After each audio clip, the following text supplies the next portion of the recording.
Welcome, everybody. It's the Hubler Auto Group Coaches Corner. I'm your host, Thomas Crow, and we are so happy to be back with a lot of new coaches and a lot of good stuff. You know what isn't new? My host, Brian Powers. Absolutely. Great to be back, Thomas. Your final season. Yeah. It's going to be an emotional Unless I just decide to not turn the page and just come back every time, embarrass myself. 37-year-old Thomas Crow here hosting. So we have with us today to start off a new season of Coach's Corner. When you're running a race, I used to coach, I'm not sure if you knew that or not. When you're running a race, you always want to, if it's a distance race, you always want to start off slow and then kind of get stronger as you go on. So that's what we're doing, is we're starting off slow here.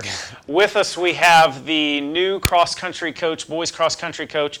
We have with us Jeff Powers. Jeff. All right, thanks for having me, guys. We're really kind of starting low here, so You say so. he's in. Well, you start the first question. Oh, yeah. So, Jeff, first of all, congratulations becoming coach here. Thank you. How's it been so far? It's been good. We had a really good summer of training. We had to kind of make some adjustments, just minor things on training, but just kind of changing attitudes on the different things and creating a new culture in the program. So I think one of the coolest things about going into the teaching and coaching profession is the chance to return to where you graduated. So what does it mean to you coaching where you won a state championship at? It's great. It's a really fantastic honor. You know, the program meant a lot to me when I was in high school, and just how it kind of developed me and just meant a lot to me and the teammates, and kind of what we helped to create, or at least help establish for a while, because we had a really excellent program for a while, very dominant in the early 2000s. But now we're just trying to get back to that, and I'm just trying to create a program like what we used to have. So when looking at creating a program like you used to have, what kind of what runners do you have right now that you're really looking forward to coaching? Just guys that are positive to show up. I don't think it's about any individual performers. I mean, we have a lot of guys that are going to succeed this year and going to have great seasons, but really it's just we have 21 guys on the team, and the main thing is having 21 guys on the team that are just all bought into the program. And so that's what's been the nice thing this year, is we just have everybody that is committed to doing their part right now. I think one of the coolest parts about cross country is that you're not limited as to where you can practice. You're going to play basketball, you're going to be in the gym. But cross country, you can do a lot of things, a lot of places. What are some of the coolest places that you guys practice around town? Yeah, so every Monday we actually drive into town and we start our runs from the Parks and Rec Center there. Just because Monday is usually our long day, but then also just to break up the monotony of running on campus here all the time. So that gives us a little bit of a change and just allows us to kind of do some different things on the runs there. When you people would look at cross country and just say, oh, all you would do is run. What are the other components to that, to making a team strong and fit throughout the year?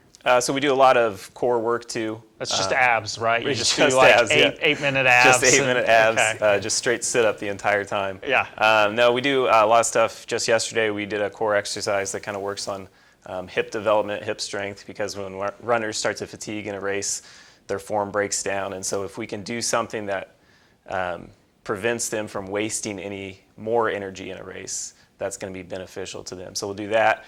We do a lot of push-ups just for upper body strength and because when you're wearing tank tops and you're Well, like and this, you want your arms to look good. Like, most importantly, we want to look good out there. yeah. Absolutely. So in a race here at the high school, what is the hardest part of being the coach? Because obviously all of your runners are going to be spread out. Yeah. So is it better to focus on your lead runner and just make sure they win, or do you kind of spread out the field? How do you do it? You have to spread out the field. The hardest part for me is just I can put in all the work. Coaching, I can give them all the workouts, but I can't run the race for them. So we can walk through. This is what we need to do in the race. This is what our plan is. But once the gun goes off, I'm completely powerless out there. More powerful. who are some of the runners on your team? Why don't you talk about that and some of the guys who've stepped up and helped you out? Yeah, so right now Jared State has been having a great summer. We just had our first meet last weekend, which wasn't a true 5K cross-country race, but more of like a workout, and he ran fantastic out there. And he's great as a freshman. He was about a 23-minute 5K guy, and I would say he's probably going to be low to mid 16s this year. So he's really come a long way Ty Murphy is a junior who's also having a great year. Beckett Smalls, Zion Barnett, Gavin Wilson.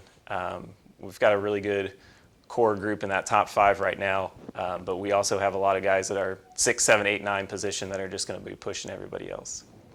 So what is your favorite part about your interaction, your relationship with the different runners? Is it, because you run with them, obviously, you're a former cross-country guy. So is it just that you get to participate with them, or what's your favorite part about all that? My favorite part is definitely just how cross-country is a sport for anybody. My last guy on the team, if he comes across the line and he runs a PR, if he runs his best time that year, he's going to be ecstatic, and that's always what I've loved about running is it doesn't really matter if you're the first guy or anything, but just that how each individual runner can have like a victory on that day, and that's what's really cool is just to see somebody put in all that hard work on a regular basis and then come across with achieving their own goals. What's the biggest difference for you personally coaching as opposed to running? And don't be like, I actually participate in the meet. Let's say something stupid. Like, what's the hardest thing for you?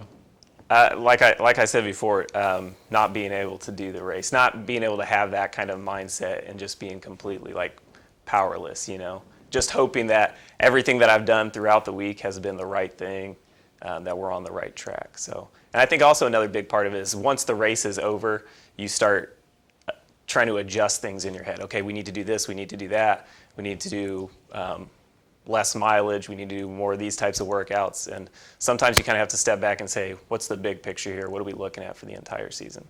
Are you more nervous as a coach? I will be, yes. Were you ever, because did you ever get nervous when you ran? A little bit. It was more anxious. Yeah. Obviously you're still a guy who stays in shape, but, having 2 kids and absolutely, getting older, having kids, have you ever had any times when you're running where, somebody will just zoom by you and you're like, geez, man, I'm getting up there? Well, the nice thing about being a coach is, when that happens, when they start pushing the pace on me, I can always say, hey, I'm going to go back and check on the other guys, and then really slow down the pace. So that's kind of nice. But yeah, we definitely have runs like that where I'll be going along and they'll be kind of talking, and I'm like, man, this isn't the kind of day that I thought it would be. Just on Monday, it was blazing hot out, and Jared was out there pushing the pace on me. So, absolutely. I tell you, I wish I could have $1 for every time these kids are going to hear something like, well, when I ran, or if I would have run, we would have done, or I could have won. Like, when I was a junior, I ran this course. I'd be cleaning up. So you're saying this is similar to kind of a turn the page moment? I try not to do a lot of back in my day stories. That was a long time ago, and this is a different team right now. It's a different sport. Running has obviously developed throughout the years, so a lot has changed within since you started running. Obviously. Yeah, they've got like better shoes. They don't run with the waffle bottoms like the original ones that Phil Knight made out of his trunk. Yeah, no more cinder tracks and everything. All right, well, Jeff, we wish you the best of luck in your first year. I know being a first-year coach can be difficult, but we wish you guys the best luck and have a great season. All right, thanks. Thanks for having me. Yep. Well, for Jeff and I'll let you decide which one is the better brother, Jeff and Brian Powers. I'm your host, Thomas Crow, and thanks for watching. Hubler is proud to be the official sponsor of Franklin Athletics. Score massive savings on all your favorite brands. Plus, get our 10-year, 200,000-mile warranty included. For all auto needs, just click drivehubler.com. Let's go, Grizzly Cubs!